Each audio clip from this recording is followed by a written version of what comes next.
రోజు కూలికెళ్తే గాని పూట గడవని వ్యక్తికి ₹1,00,00,000 వ్యాపారం చేశావని దానికి సంబంధించిన జీఎస్టీ వడ్డీ కలిపి మొత్తం 22 లక్షలకు పైగా ట్యాక్స్ కట్టాలని విజయవాడ కమర్షియల్ ట్యాక్స్ అధికారులు నోటీసులు పంపించారు.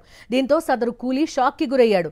భద్రాద్రి కొత్తగూడెం జిల్లా చండ్రుగొండకు చెందిన వెంకటేశ్వర్లు అనే వ్యక్తి స్థానికంగా కూలి పనులు చేసుకుంటూ జీవనం సాగిస్తుంటాడు.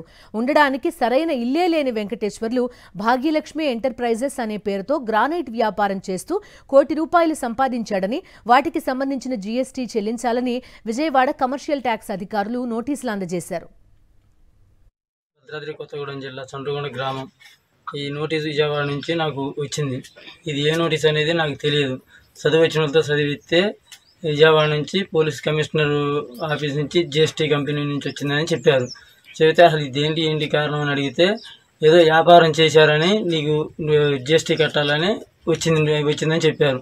చెబితే అది మనకి సంబంధం లేదు, మన జీఎస్టీ మనం వ్యాపారం చేసింది ఏం లేదు, మనకి తెలియదు కదా అని పక్కన పెట్టి మన కూలి పని ఏదో మనం కూలి పనికి పోతా ఉంటే వాళ్ళు విజయవాడ నుంచి మేడం గారు ఫోన్ చేశారు.